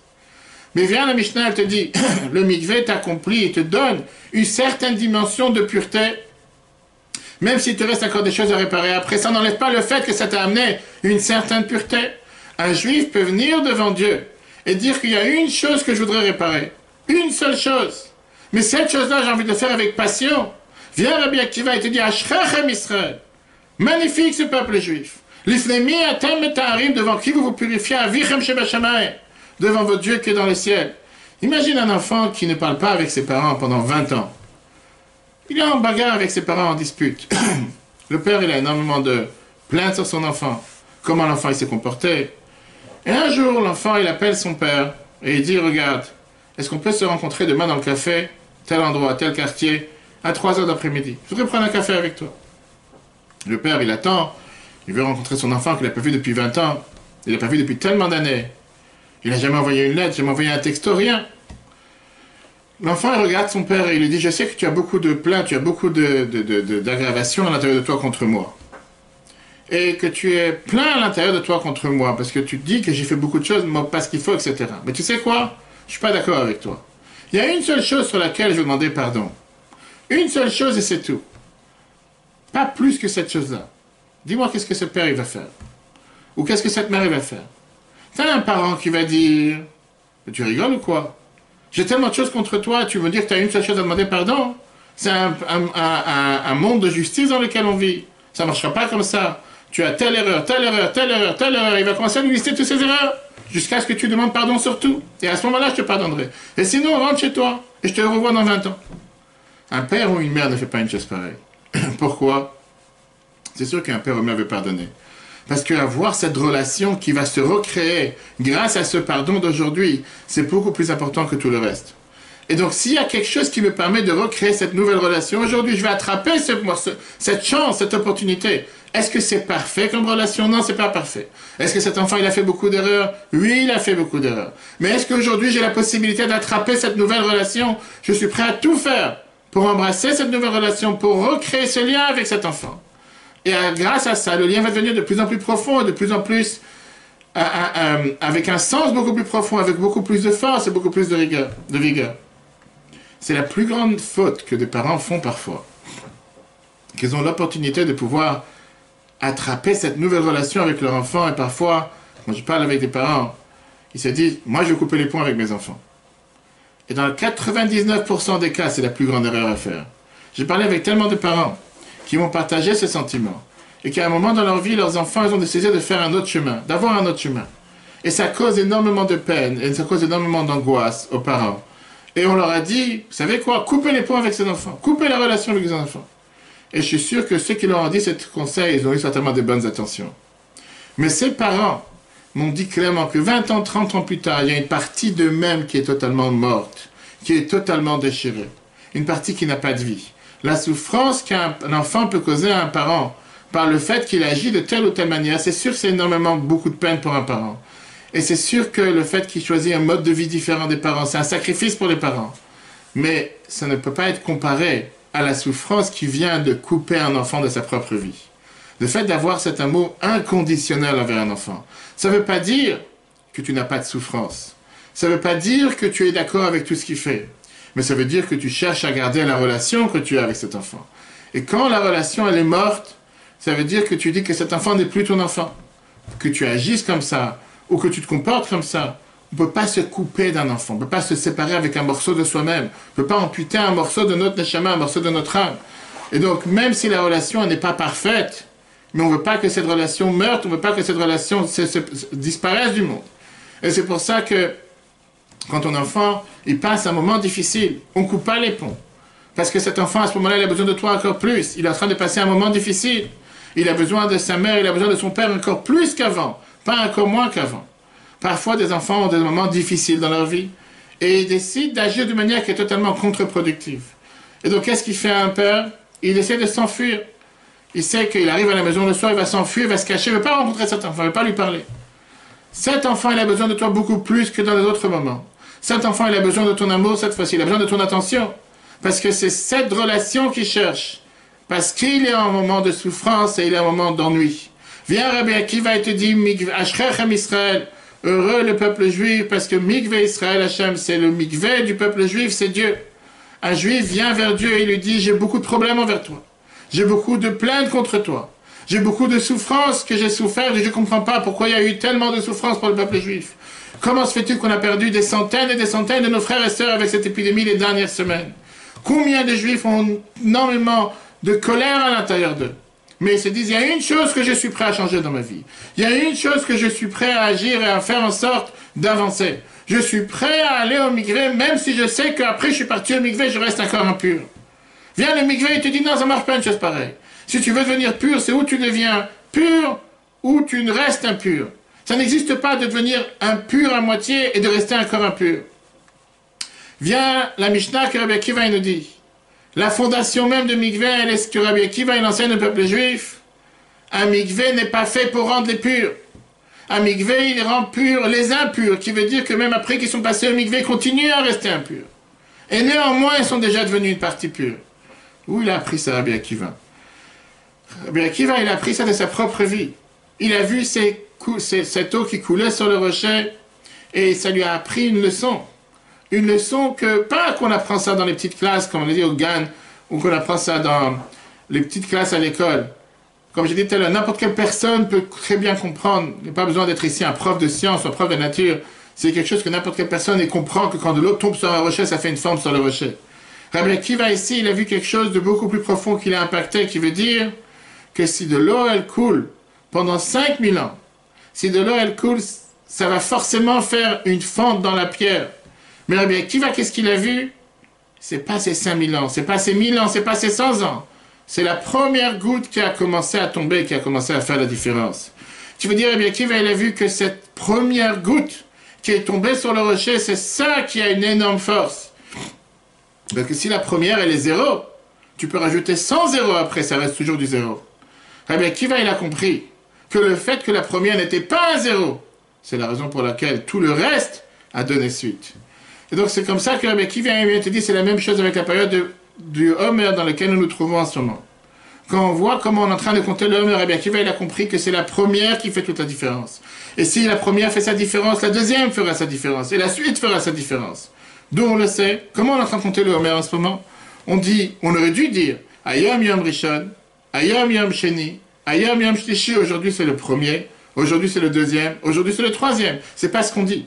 On dit, Ayom Yom Rishon, mais après on dit Ayom Shnei Yamim Leomer, Shlosha Yamim Leomer, Arba Yamim, qui veut dire nous avons 2 jours, nous avons 3 jours, nous avons 30 jours. Pourquoi on ne dit pas qu'aujourd'hui c'est le deuxième jour? On dit nous avons 2 jours. Parce que bien la Torah te dit que c'est jamais un deuxième jour s'il n'y a pas le premier. On est obligé d'avoir une vie qui s'accumule de la première goutte à la dernière goutte. Le fait que Rabbi Akiva il a compris qu'est-ce que ces gouttes d'eau ont fait sur le rocher, c'est pas parce que l'eau a tombé sur le rocher pendant des années, automatiquement ça a fait cette fente. Il a compris que la première goutte a fait sa différence. Et tout à l'heure que Rabbi Akiva il avait surtout cette magnifique femme. Quand la Gemara nous dit Kol mi sheyesh lo isha na'a b'ma'asim, tout celui qui a une femme, une bonne femme, il est garanti d'avoir aussi de bonnes actions. Et il y a tellement de personnes sur terre. Rabbi Akiva, comme on l'a dit tout à l'heure, Rabbi Akiva, à 40 ans, ne savait pas lire l'Aleph Bet, il était illettré totalement. C'est quelqu'un qui était incapable de rien lire. À l'âge de 40 ans, il s'est dit, pas puisque j'ai jamais rien appris jusqu'à maintenant, il est trop tard, je me prépare pour la retraite, comme certains Français qui comptent quand est-ce qu'ils vont déjà aller à la retraite. Et je fais allusion à quelqu'un qui nous regarde en ce moment, qui se disent vivement la retraite, vivement la retraite. Je parle pas de Patrick. Donc ils disent, voilà, ils attendent, dis-moi, qu'est-ce qu'ils vont faire à la retraite? Rabbi Akiva, il se dit, qu'est-ce que ça veut dire quand tu apprends un enfant à Aleph? Il y en a qui apprennent à 2 ans, à 5 ans, à 4 ans, peu importe. Rabbi Akiva, il s'est dit, 40 ans en général, c'est pas le moment pour commencer à apprendre. 40 ans, tu as déjà passé une partie de ta vie. Tu te prépares à la retraite, 50 ans, 60 ans, peu importe l'âge. Rabbi Akiva avait cette femme qui s'appelait Rachel. Elle lui a dit, tu vas changer le monde. Ah, tu viens de voir cette eau qui tombe sur le rocher. Qu'est-ce qu'il vient de voir? Une goutte qui est tombée sur le rocher. Mais c'est cette goutte qui a tout son sens. Tu commences pas avec des millions de gouttes. Tu commences pas avec des millions d'événements, des millions de bonnes actions. Mais c'est justement le fait de commencer. Et même si les gens ils se moquent de toi, un pas, un changement, un élément dans ma vie, un téléphone, une relation qui commence. Tu commences à changer une habitude. Ah, quelqu'un va dire, mais tu sais combien j'ai sur la tête? 40 ans. C'est impossible, je pourrais jamais commencer, je pourrais jamais commencer à changer, je pourrais jamais commencer à évoluer. Viens Rabbi Akiva, c'est comme on te dit que parfois que pour arriver au cœur d'un artichaut, au cœur d'un oignon, il faut enlever toutes les peaux, tu sais pas où tu arrives. Finalement, tu as trouvé le cœur. Rabbi Akiva, il n'a pas désespéré du fait qu'il avait 40 ans pour trouver et pour apprendre c'est quoi la force de cette première goutte. Ma mikveh metar et tatmeh, de la même manière que le mikveh vient rendre pur les impurs. Rabbi Akiva, il s'est dit, pareil, Je suis capable de regarder sur les choses d'une manière qu'il n'y a pas tout ou rien. Même si je reste impur après, même s'il me reste énormément de choses à réparer. Mais par ça que je vais apprendre une goutte, je vais apprendre une deuxième goutte, je vais apprendre une troisième goutte. Je vais finir par pouvoir avancer. Ça, c'est une énorme valeur importante, une valeur énormément extraordinaire. Parce que basé, grâce à cette première goutte, c'est là que je vais pouvoir avancer. Et c'est pas le fait qu'il y a 20 ans, 30 ans d'eau qui sont tombés sur ce rocher qui a fait que ce rocher s'est fendu. C'est le fait que j'ai donné de la valeur au premier changement. Rabbi Akiva était un moment difficile. Rabbi Akiva, tout d'un coup, à 40 ans, il connaissait absolument rien. Il était totalement illettré, comme on l'a dit. Il a commencé à décider d'apprendre la première goutte. Et voici que la première a fait une deuxième, la première a fait une troisième. Et tout d'un coup, ça s'est transformé en un mikvé. Ce rocher est devenu comme ce désert, que tout d'un coup, ce rocher qui était l'âme de Rabbi Akiva, sa tête, son cœur s'est ouvert, il est devenu une fontaine, une source d'inspiration. 24 000 élèves. Combien d'années ça lui a pris pour avoir 24 000 élèves? Peu importe qui tu vas demander aujourd'hui, tout le monde te dira que 24 000 élèves, c'est ce qu'on appelle une success story. C'est une histoire de réussite. Qui a inspiré Rabbi Akiva à pouvoir réussir? Sa femme Rachel. Et qu'est-ce qui se passe soudainement? Tout ce qu'il a construit dans sa vie se détruit en un instant. Se détruit devant lui. Il a eu cet épisode qui était la plus pire de sa vie. C'était les journées les plus difficiles de sa vie. On regarde dans la famille de Rabbi Akiva, quand on voit ce Rabbi Akiva que lui-même vient de non-juifs. Rabbi Akiva était un enfant de converti. Ses parents n'étaient pas juifs, ses ancêtres n'étaient pas juifs. Même c'est où ses parents se sont convertis au judaïsme, et lui, ou bien lui s'est converti au judaïsme. Comme c'est écrit dans Pirkei Avot que Rabbi Akiva, il a dit la fameuse phrase dans la Mishnah, Chaviv Adam Shenivra B'Tselem, Chaviv Israël, qui veut dire chaque être humain il est aimé aux yeux de Dieu. Et après il dit que les Juifs sont aimés aux yeux de Dieu. Et après il dit que les Juifs sont aimés aux yeux de Dieu parce qu'il leur a donné la Torah. Il est en train de parler de sa propre vie. Rabbi Akiva, il a compris que tu peux être un être humain qui n'est pas juif. Et cet être humain, il a aussi été créé à l'image de Dieu. Rabbi Akiva, il a compris qu'est-ce que ça veut dire être un juif sans Torah, parce que les premiers 40 ans de sa vie, il a vécu sans Torah. Et après, il a compris qu'est-ce que ça veut dire être un être humain avec les valeurs de la Torah, puisqu'il a compris qu'est-ce qu'il a appris après l'âge de 40 ans. Qui était l'arrière-grand-père de Rabbi Akiva? C'était personne d'autre que Sisra. Sisra, c'était l'archi-ennemi du peuple juif. Sisra, c'est celui qui a été confronté par Déborah, par Barak, et finalement, il a été tué par Yaël, qui était ce grand tyran qui a voulu décimer, qui a voulu tuer le peuple juif. Et ça, tu parles de quelqu'un qui a des antécédents. Quel antécédent il avait? Imaginons-nous un instant que Rabbi Akiva aurait voulu venir apprendre dans une école, ou dans une école importante, on dit, dis-moi qui est ton grand-père, dis-moi qui est ton père. Il n'avait aucun antécédent avec quoi se vanter. Ses arrière-grands-parents, c'était les plus pires ennemis du peuple juif. Ses parents-grands-parents étaient des non-juifs. Sa femme Rachel n'a pas regardé les choses de cette manière. Sa femme Rachel, elle a regardé comment Dieu regarde les choses. Elle a compris que Rabbi Akiva, qu'est-ce qu'il était et quel pouvoir il avait. Elle a compris quel voyage il est capable de faire. Et on voit comment elle a réussi. Elle a gagné dans sa vision. Et c'est pour ça que quand il est revenu avec ses 24 000 élèves, il a dit quoi? Moi et tout ce que vous avez lui appartient. Mais qu'est-ce qui s'est passé? En un instant, tout a été détruit. Rien n'est resté. Pas un étudiant est resté. Réfléchissons un instant. 24 000 élèves. Et c'est ça qui a fait que cette date, elle est marquée dans le calendrier. Ce n'est pas le seul malheur qui s'est passé dans le calendrier juif. Mais ce n'est pas une petite tragédie. Ce n'est pas quelque chose qu'on dit, bon, qu'est-ce que tu fais pour commémorer une chose pareille aujourd'hui? On parle ici d'un impact qui était le plus grand dévastateur pour l'humanité tout entière. On parle du fait que la Gemara te dit que le monde, le monde était totalement décapité, le monde il était totalement déboussolé, le monde est devenu un désert. Ça a eu un impact tellement dur, spirituellement parlant, il n'y avait plus rien, il ne restait plus rien sur ce monde. C'était le plus grand cauchemar qui a pu se passer. Et ça ne s'est pas passé après un siècle où il y a eu énormément de bonheur dans le peuple juif. Ça s'est passé dans une situation dans laquelle c'était un siècle de destruction.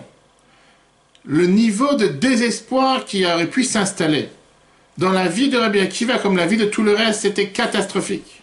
Qu'est-ce que la Gemara nous dit? Comme on vient de voir tout à l'heure dans la Gemara, Ibamot, page 62b, Rabbi Akiva il est parti au sud. Et qu'est-ce qu'il a fait dans le sud? Il a rencontré 5 personnes. Qu'est-ce que la majorité des gens auraient fait? Imagine-toi une personne qui a l'habitude tous les jours de donner des cours à 24 000 personnes, à 24 000 élèves. Que tout d'un coup, ces gens, ils sont là, passionnés à écouter ce qu'il parle, à écouter ce qu'il enseigne. Et du jour au lendemain, ces personnes disparaissent. Il va dans le sud, il trouve 5 personnes. Quel sentiment il peut avoir? Quelle expérience il peut avoir? Quelle émotion il peut avoir? Quelqu'un, il peut penser, eh bien, il va dire, tu sais quoi? C'est fini. Il est temps d'aller à la retraite. Avec un sens de désespoir, un sens de mélancolie, un sens de tristesse. C'est fini. 2 mois de confinement dans le monde avec ce coronavirus qui a tout détruit, qui a changé l'ordre de la planète, qui a bouleversé le monde économiquement. Il n'y a pas d'espoir. Ça ne sert à rien de continuer à vivre dans un monde pareil. Eh bien, Akiva aurait pu très bien dire, c'est le moment d'aller à la retraite, de plus rien faire, avec un sens d'amertume à l'intérieur de lui. Le monde était décimé devant ses yeux. Et il vivait, il a vécu, il a réalisé avec ses propres yeux comment tout ce qu'il a construit s'est totalement détruit. À la place, qu'est-ce qu'il a fait? L'Agmara nous dit qu'il a pris 5 élèves. Il a réussi à forger ses élèves. Il a réussi à les modeler, il a réussi à leur enseigner. Et qu'est-ce qui se passe de ces 5 élèves? Ce qui est le plus fascinant, on ne connaît pas un nom des 24 000 élèves. On ne sait même pas comment un d'eux s'appelle. Par contre, les 5 élèves qu'il a reconstruits, on les connaît tous. C'est des élèves qu'on apprend avec eux tous les jours, qu'on apprend leur tradition, qu'on apprend leur enseignement, on apprend leur analyse. Rabbi Meir, Rabbi Yehuda, Rabbi Yossi, Rabbi Shimon, Rabbi Elazar ben Shamoua. L'Agmara nous dit, c'est eux qui ont retransmis toute la Torah à l'humanité tout entière. C'est eux qui ont retransmis le judaïsme au peuple juif tout entier. Ces 5 individus, grâce à leur maître, Rabbi Akiva. Et c'est ce que Rabbi Akiva nous a dit, si vous vous rappelez la première phrase dans l'Agmara, que quand tu apprends, quand tu es jeune, ne t'arrête pas. Si tu as créé des étudiants quand tu es jeune, ne t'arrête pas. C'était pas juste une phrase pour te dire qu'il ne faut pas aller à la retraite à l'âge de 50 ans comme certains veulent. Rabbi Akiva, il est en train ici de décrire l'histoire de sa vie. Comment il a fait une chose pareille? Comment il a eu cette capacité de faire une chose pareille? Comment une personne qui a vu son monde s'écrouler devant lui, il était capable de se reconstruire? Très dur de répondre à cette question. Mais on sait très bien qui était ce Rabbi Akiva. L'Agmara nous raconte une autre histoire. L'Agmara nous raconte avec Rabbi Akiva que quand il était en train de partir à Jérusalem et il a vu ce fameux renard en train de sortir du Saint des Saints, ses camarades ils étaient en train de pleurer. Et lui il a commencé à rire. Ils lui ont dit, pourquoi tu rigoles? Il a dit, pourquoi vous pleurez? Il lui a dit, comment tu veux qu'on pleure pas? On voit un renard sortir du Saint des Saints et tu veux qu'on reste en train d'être joyeux, en train de danser? Comment est-ce possible une chose pareille? C'était quelque chose qui était... Il n'y a même pas de mots pour décrire. Comment tu veux qu'on ne pleure pas? Et qu'est-ce qu'il fait Rabbi Akiva? Il dit, c'est la raison pourquoi je rigole. Qu'est-ce qui te fait rire? Qu'est-ce qui te fait tellement heureux de voir un monde qui se détruit? Un endroit où la sainteté était présente, un endroit où la divinité est présente, tu as un renard qui sort. Rabbi Akiva qui répond, ce même Rabbi Akiva qui répond. Regarde la prophétie de Zacharie dans la prophétie de Yirmia et la prophétie de Zacharie. Tu dis la fameuse prophétie, il fait... Rabbi Akiva il te dit, juste là je vois que la première moitié de la prophétie s'accomplisse, je n'étais pas sûr que la deuxième va s'accomplir. Yirmia te dit que Tzion, Sadet et Harash, qui veut dire que Sion, Jérusalem, va être comme un feu, un champ, qui est labouré, qui est totalement renversé. Mais il y a la prophétie de Zacharia qui te dit que les rues de Jérusalem vont être pleines de jeunes et d'âgés qui vont danser dans les rues de Jérusalem avec la joie, avec l'enthousiasme. C'est dit tout le temps que la première prophétie ne s'est pas accomplie, je ne suis pas sûr que la deuxième va s'accomplir. Maintenant que j'ai vu que Jérusalem a été détruit, je sais que la première moitié s'est accomplie, je suis garanti que la deuxième moitié va aussi s'accomplir. Et c'est avec cette expérience, le fait que j'ai vu un renard sortir du Saint des Saints. L'Agmara termine en nous disant, qu'est-ce qu'il lui a répondu ses camarades? Akiva nichamtanu, Akiva nichamtanu. Akiva tu nous as consolés, Akiva tu nous as consolés. L'Agmara Menachot, page 29, nous dit que quand Moshe est monté dans la montagne pour recevoir la Torah, il a vu que Dieu était en train de peindre ces différentes couronnes qu'il y a sur les lettres du Sefer Torah, des Tfilin et des Mezuzot, comme des petits zayn. Et il lui dit, c'est quoi ces couronnes? Qu'est-ce qu'ils sont en train de faire, ces couronnes? À quoi est le but d'avoir ces petites couronnes en forme de zayn? Dieu qui lui répond, il y aura un juif qui va s'appeler Akiva ben Yosef. On a dit alors, 1600 ans plus tard. Que sur chacune de ces couronnes, de ces pointes, il va nous apprendre des centaines de lois. Il va nous apprendre des centaines de lois sur chacune de ces phrases, mais il y a un autre sens. Kot en hébreu, c'est une épine. Kans en hébreu, c'est quelque chose qui pique. C'est quelque chose qui transperce, c'est quelque chose qui tranche. Rabbi Sheba Soloveitchik, qui a rencontré une fois le rabbi dans sa fabrique, une longue histoire, a donné l'explication suivante en disant que qu'est-ce que ça veut dire? Que Dieu il a dit à Moshe, il y aura un juif qui s'appelle Akiva ben Yosef, que sur chaque épée qui va entrer dans le corps d'un juif, chaque mal que les Romains ils ont voulu perforer le peuple juif, chaque fois qu'on va vouloir faire souffrir le peuple juif, quelle va être la réponse de quelqu'un comme Akiva? Il ne va pas être assis en disant je ne bouge plus, je vais dormir, je vais à la retraite et je m'arrête. Il ne va pas décider de lever un drapeau blanc. Il va prendre chaque souffrance, il va la transformer en montagne de halachot. Rabbi Akiva était celui qui a vu la plus grande destruction. Il a vu le Titanic devant lui, sa construction monumentale, sa construction gigantesque qui a créé 24 000 élèves s'effondrer en un instant. Toute sa vie est partie en un instant. Et qu'est-ce qu'il fait Rabbi Akiva à ce moment-là? Dans un des moments les plus héroïques, les histoires qui n'ont jamais été racontées à chacun d'entre nous. Il trouve 5 élèves à la place de 24. Et ces 5 élèves, il les remplit avec cette source de Torah, avec cette source de passion de joie. Et qu'est-ce qui se passe aujourd'hui? Comment tu es capable de remplacer 24 000 élèves avec 5 élèves? 5 gouttes d'eau pour remplacer 24 000 élèves? Mais qui va être celui qui nous a aussi dit la fameuse phrase que Kol man David Rachmana Letav. Tout ce que Dieu a fait, il est fait pour le bien. Eh bien, qui va être celui qui nous a enseigné ne jamais perdre espoir, ne pas considérer une crise comme une opportunité, prendre chaque difficulté comme un défi. Ça, c'était la clé de sa réussite. Chaque moment difficile de la vie de Rabbi Akiva, il était capable de regarder cette vie en te disant, c'est pas juste une conclusion tragique, c'est pas juste qu'il faut baisser les bras. 2 mois de confinement dans le monde, 2 mois de coronavirus, c'est la fin du monde. Il n'y aura plus d'espoir, on ne pourra plus jamais revenir comme on était avant. Et toutes ces mauvaises prédictions que n'importe quel idiot parle à longueur de journée sur les chaînes de télévision ou les radios. Viens, Rabbi Akiva, et te dit, quand je vois un renard qui sort, qui est en train de souiller les saints des saints, au contraire, c'est un appel à la renaissance. C'est la plus grande renaissance, c'est la plus grande nouveauté, c'est la plus grande naissance du peuple juif qui arrive grâce à ce renard. Et donc, les autres, quand à la place de Rabbi Akiva, ils ont baissé les bras. Quand à la place de Rabbi Akiva, il n'était pas capable de dire quoi que ce soit ou d'agir, Rabbi Akiva, il était capable de voir que n'importe quelle difficulté du peuple juif, c'est au contraire une nouvelle naissance, c'est au contraire une nouvelle potentiel, c'est au contraire la possibilité de pouvoir donner des océans grâce à ces gouttes d'eau qui sont en train de tomber sur le rocher.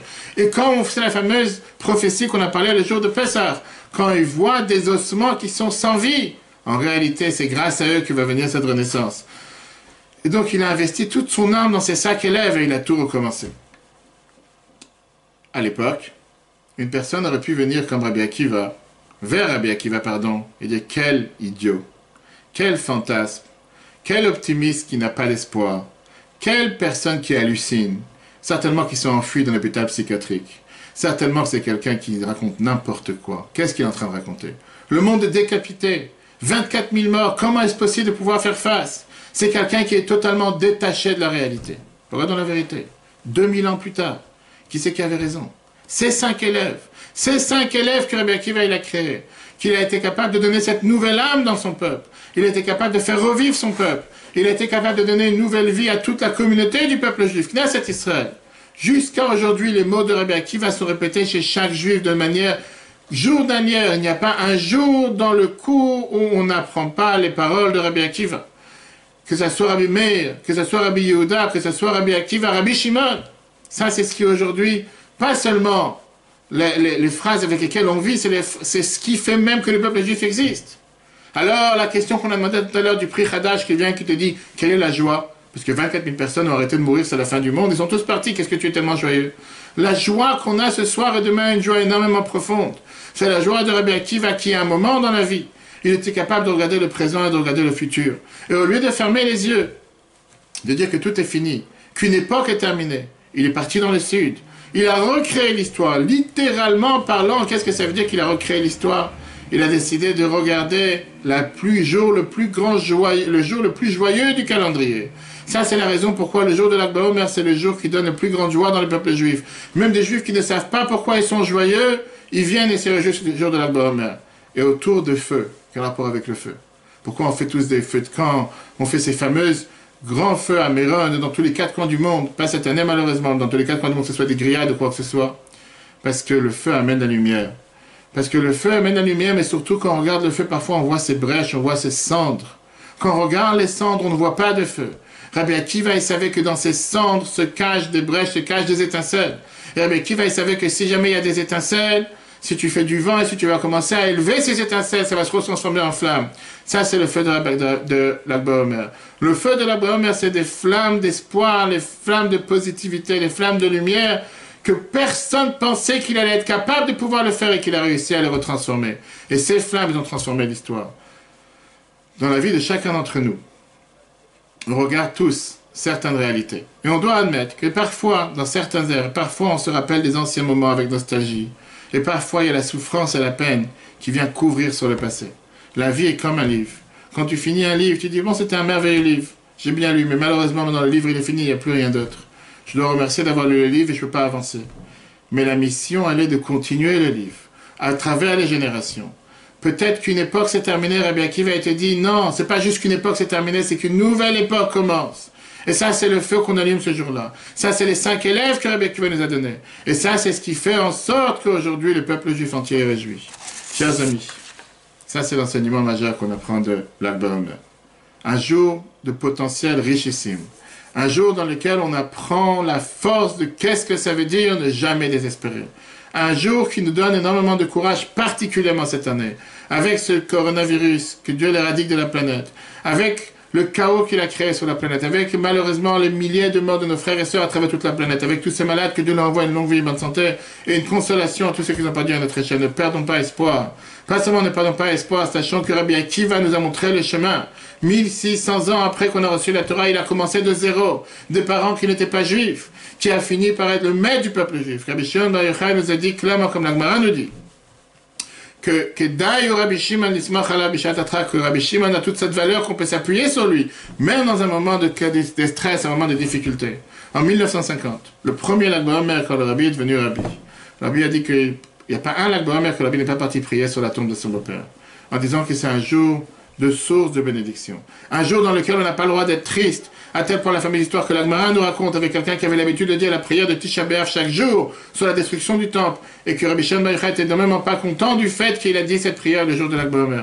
Un jour dans lequel on doit se rappeler ce message, revivre avec ce message, profiter de cette source de bénédiction. Et je terminerai avec une lettre que la Rabbi a écrite cette année, Lag BaOmer, en 1989, qui est la même configuration que cette année, dans laquelle la Rabbi écrit l'importance de pas seulement prier ce jour-là, pas seulement l'importance ce jour-là de demander à Dieu, d'implorer à Dieu pour toutes les bénédictions qu'on a besoin.